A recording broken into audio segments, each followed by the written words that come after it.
Halo Infinite has now been out for about a week, and lots of people are trying to grind the ranked ladder, but not necessarily everyone is achieving the ranks that they want to, or people are just aspiring higher than they're currently ranked, or maybe you want to get into ranked, but you haven't quite got into it yet just because you're newer to the game, or you just feel you're not quite ready for ranked. Well, today we're going to go over 10 tips that are going to be a little bit more specific toward ranked play, as opposed to last week's video, which was more general Halo Infinite tips. These tips, like I said, are going to be focused on the ranked portion of Halo Infinite, so we're not going to be covering quick play or big team battle in this video, but let me know in the comments if that's something you'd like to see. With that said though, let's hop right in. Before we get into the tips though, I do want to talk about a couple things, and the first of those is just the different ranked options that you have when playing Halo Infinite. There's basically 3 different options that you can queue. There's solo duo queue with controller only, there's solo duo queue with keyboard and mouse only, and then there's the open queue, which you can play any party size and any input method. All of these are going to be cross-platform, but those solo duo queue playlists are going to be input specific. So just make sure you're picking the playlist you want to play. If you have friends that you want to play in the open playlist with, you can play as any size team, but maybe if you're playing by yourself, stick to the solo duo queue. It doesn't really matter, you can play any of them, but I just wanted to cover these in case you haven't even dove into the ranked section. Next up is how the ranked progression seems to work. Now this isn't an exact science, 343 obviously hasn't come out and told us, but from what I can gather from playing ranked and a lot of ranked, the rank system in Halo Infinite seems to heavily prioritize your personal performance. I've noticed many games where I win and I go even or maybe slightly negative and I barely rank up at all, versus games where we win and I go mega positive and you'll get half to an entire bar of one of the ranked divisions as you're kind of grinding up the rank. And on the flip side, I've noticed when you lose games, one, you don't go down very much, or at least I don't seem to go down much at all, but you also seem to go down pretty much non-existently if you had good games, or there's even the odd case where you can lose a game and still go up a bit if you manage to frag out. Now that said, I'm not a huge fan of the way this is working. I wish it would more heavily prioritize win-loss over your personal performance, but that's the way it is today in the game, so just kind of keep that in mind when you're playing. Don't let it alter your play style too much, because you don't want to become that person that's just trying to slay out just for the scoreboard, because one, that teammate sucks to have on your team, and two, you will actually throw games trying to do that. So make sure you are still playing the game properly, but just keep in the back of your mind, maybe at the end of the game when you are going to win anyways, getting a couple kills here and there might actually get you extra ranked points at the end of the game. So with that out of the way, let's actually hop into the 10 tips that I want to give you guys to be able to grind the ranked ladder. The first one of these is going to be callouts and communication with your teammates. In Halo, and honestly any competitive FPS, communication is key,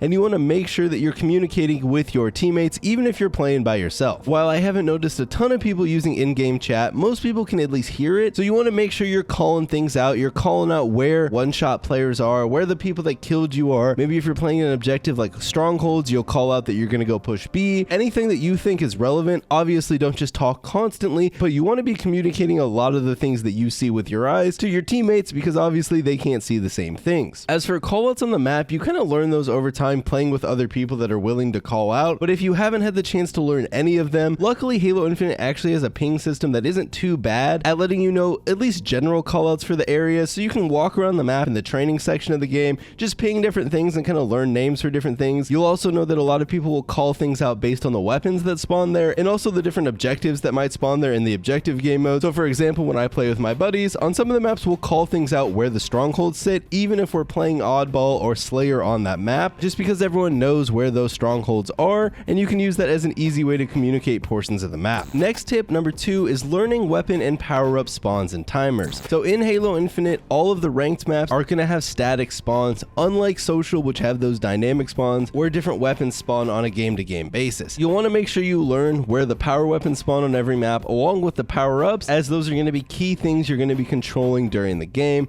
but it's also important to know the general timers of these weapons and power-ups, because even though the game will inform you when they're about 30 seconds from coming up, sometimes that isn't quite enough time to get control of that portion of the map to be able to pick up the rockets off spawn or the sniper rifle or the overshield. So you want to have the actual timers more broadly known in your head so that you can kind of be in that portion of the map before that 30-second reminder comes up. Most importantly though, if you're a newer player, you just want to make sure you know where the power weapons spawn along with the power-ups. Obviously the game kind of tells you, but it's good to know kind of where those things are ahead of time, especially if people are using those as callouts. Number 3 is working directly with your teammates. Now obviously this is a lot easier if you're playing with buddies or you're playing with a team, but even if you're playing solo queue or duo queue 1v2 and you're playing with randoms, it's really important that you pay attention to where your teammates are and play close to them. So often you see people go off and they try and make hero plays, and even though occasionally you might get a sick clip trying to do that, more often than not, you'd be more useful to your teammates if you stuck with them and you were in a position to be traded if you die,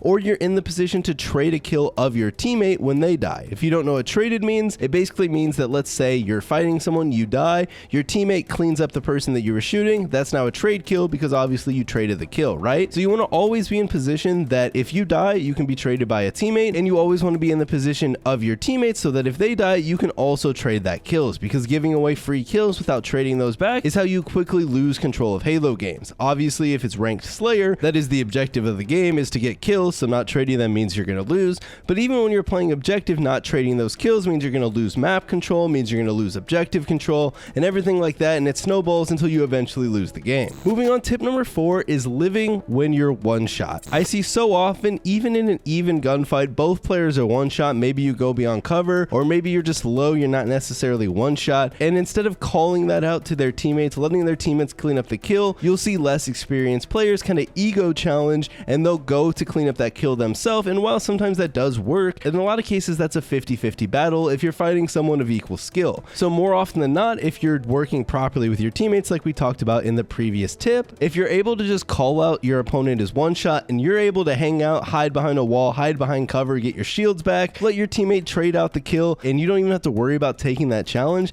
that's a lot better than taking that ego challenge that you could possibly lose, giving up a kill, possibly not even getting traded, and obviously giving up your life on the map. That's what you really do not want to do. You don't want to be giving up your life for no reason, so anytime you can communicate and use teamwork over trying to do everything yourself is very, very beneficial in Halo. Plus, if you get in a good groove with this with your teammates, if you're playing with the same people, you'll notice how quickly it becomes very nice when everyone is cleaning up each other's one shots instead of everyone taking those challenges on their own. It always feels really nice when you get that call out from a teammate and you're able to quickly clean up that kill for them, kind of helping them out and saving their life. Now that said, you can't always hide and you can't always try and live when you're one shot. There are times that you have to take that challenge and you have to try and win that gunfight, especially if you're kind of out in the open or you're trying to hold a vital objective. And in those cases, you do have to go for that challenge and you do have to try and win that gunfight. But over time, you can kind of learn when it makes sense to go for that and when it makes sense to kind of back down and let your teammates help you out. Along with this, it's also really important to notice when you're the last one alive. Really often you'll see people that even in a 1v2 or a 1v3, they try and hold the objective or they try and do way too much, when really in reality, they should kind of chill, hang out, hide, let their teammates respawn, and then take those battles with the enemy.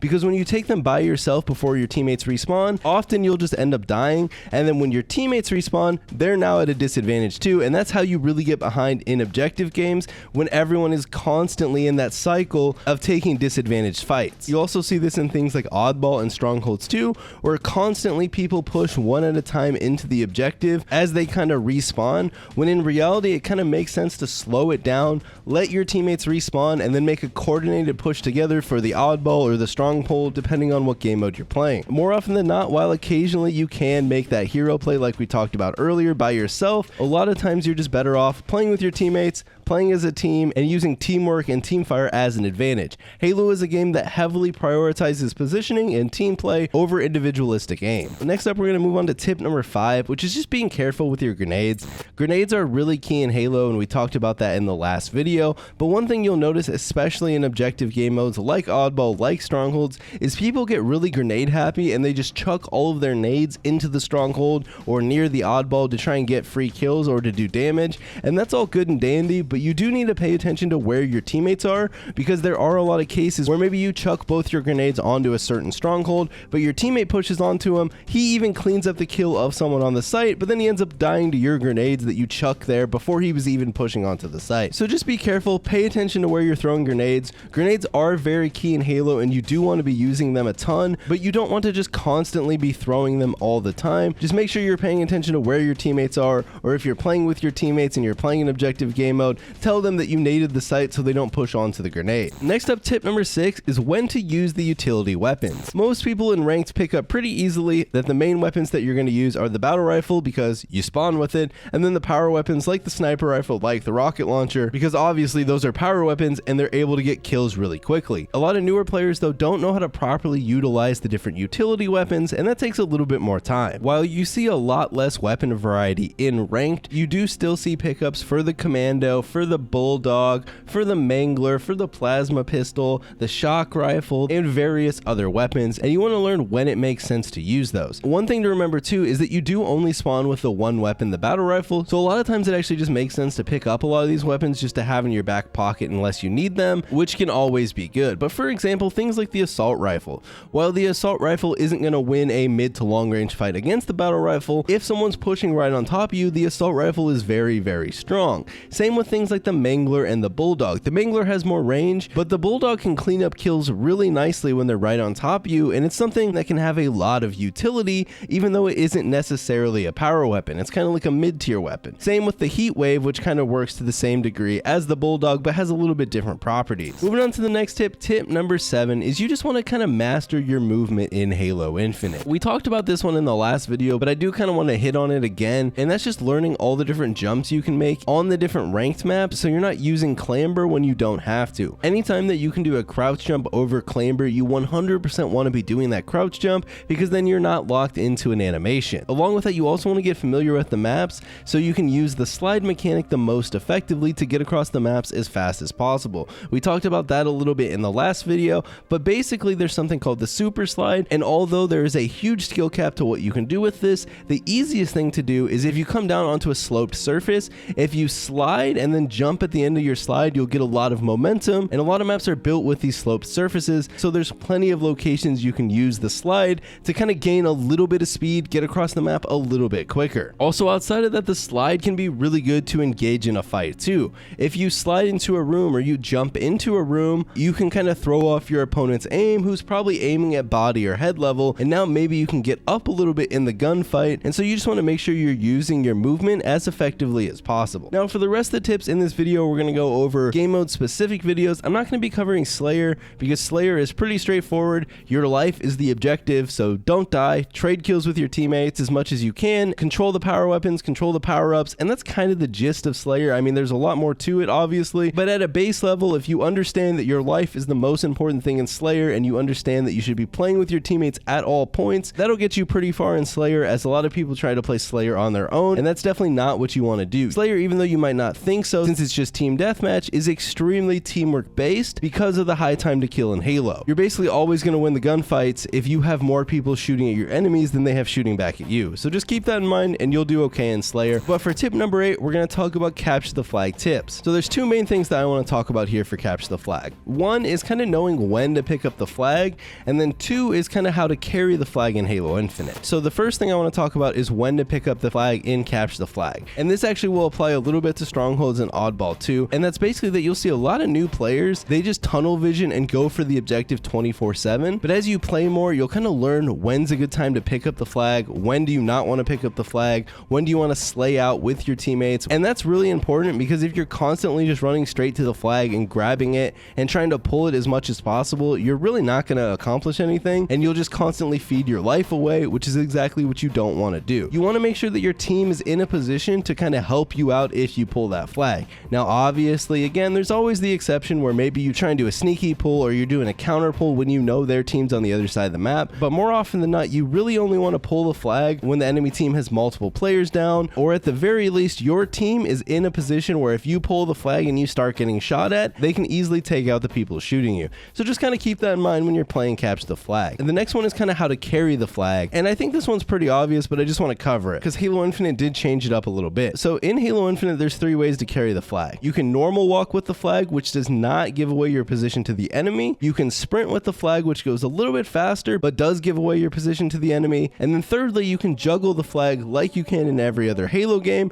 and this is going to be the quickest way to get the flag across the map and will also give away your position to the enemy. And so the reason I want to bring this up is you really only want to be using the first option, which is kind of carrying the flag and not giving away your position, or the third option, which is where you're combining juggling the flag with sprinting, because that's going to get it across the map as fast as possible. I think some people think that since they added sprinting with the flag in Halo Infinite, that that's kind of the quickest option, but if you practice juggling with the flag, it's actually a lot faster because you can throw it in front of you, sprint, slide, grab it, throw it again, and it is a fair amount quicker than just straight up sprinting with the flag. Moving on to tip number 9, we're going to talk about strongholds now. And this varies on map to map on which is the stronghold setups that you want to hold, and I'll get into that in a future video if you guys want. We won't get into that here, but I basically just want to talk about kind of the concept of strongholds. So in strongholds, you score points by having 2 or more of the points on the map controlled, and in a lot of cases in strongholds, what you really want to do is you want to find a good setup and you want to hold 2 of them and let your opponent have the 3rd one, because unlike in a game like Call of Duty and Domination, they don't get any points for having 1 cap. They only score points if they have 2 or more. So you can let them have the 3rd one and you can keep them spawning in that portion of the map, and you can set up your hold around the 2 points that you have, and this is going to be the most effective way to play strongholds. Now obviously sometimes you lose points or you get overrun or other things happen where it does make sense to go for the 3rd cap or it makes sense to flip it around, but so often, especially when I'm playing with random players in ranked that I'm not in comms with, what can really ruin a stronghold setup is holding something like A and B, and then your 4th teammate tries to go and cap the 3rd one on their own, either giving up their life for no reason or getting control of the 3rd point but completely messing up the spawns in the process, and this can allow the enemy to flip control of the strongholds game without even having to really earn it. So you really want to be careful when you're playing strongholds going for that 3rd point, unless it's something that you're kind of in communication with your teammates about doing, or like I said, there are cases where maybe you know you're losing A and you spawned on C, so obviously grab C, you can kind of trade the strongholds out, but if you have good control of 2 of the strongholds, I really recommend just holding those 2 and playing together with your teammates to make sure you don't lose them. Next up, we'll talk about Oddball here, and this is going to be the last tip, tip number 10. So in Oddball, again, this depends on the map, but there's going to be specific parts of the map that are better for holding the oddball than the others, and so you're going to want to try and get the oddball to these portions. So for example, my friends that I like to play with on maps like Recharge, we like to hold the ball where you can play it, and by play it, that means you can throw the ball off the map if you're getting pushed, and that'll force the ball to respawn in the original spot, usually in the middle of the map. You can do that most easily on Recharge and Live Fire, but there are also places on Streets where you can throw the ball off the map. Another thing I want to talk about in Oddball is to know when you need to drop the ball. Sometimes you'll see people that basically hold the ball until their death, and that isn't always the best case unless you're trying to squeak out every single point. If you know you're being pushed by 2 or 3 enemies and your teammates are fighting those, it can actually be very beneficial to just drop the ball, help your teammates slay those people that are pushing you, and then you can pick the ball back up and continue to score points. Because the alternative sometimes there is you hold the ball, maybe you gained an extra 5 or 10 seconds while they're fighting, but now your teammates have died, and then you're all alone and you have to try and fight off 2 or 3 enemies without the help of your teammates, like if you dropped the ball and you'd helped them out earlier. So those are going to be the main Oddball tips there. Play in good portions of the map, play around your team, make sure you guys have good setups, similar to Strongholds, play with your teammates, don't just go randomly pushing around the map and wandering when you don't need to, and know when to play the ball. If you're holding the oddball and you're getting pushed and you know you're probably going to be overrun, throw the ball off the map and play it off the respawn, as that's often going to be the safer and smarter play. And now, because I realized another tip that I really wanted to talk about, even though it's not a huge tip, so think of this as a little bonus for you, and that is the grapple shot. So obviously, I'm sure you're all aware, you can use the grapple shot to get around the map and it's really fun. However, something I want to point out in ranked is you can use this really effectively for both starting strats and objective play. So I just want to make sure that everyone's aware that you can use the grapple shot to grab power-ups, to grab power weapons, and to grab the objectives in Oddball and capture the flag. This is very key, as although you're not going to be doing it 24/7, because obviously you don't always have a grapple shot, and even if you have a grapple shot, maybe it's not the right play, but it can be very useful to be able to grab an oddball without having to run into the open, or being able to grab the rocket launcher off Bazaar without having to jump up onto the rockets. So I just wanted to point that out. That's why I threw it in here as a little bonus. I didn't go super deep into it, but yeah, that's going to do it for the tips, guys. I hope you enjoyed them. That's going to do it for this video. Let me know if there's other tips and tricks videos you want to see. Maybe you want specific map breakdowns, maybe you want more advanced tips. Just let me know in the comments below and I'll try and get to them. Other than that, I hope you guys enjoyed the video. I stream on Twitch Tuesdays, Thursdays, and Saturdays, so catch me over there. You can also follow me over on Twitter and Instagram, and I'll see you all next time.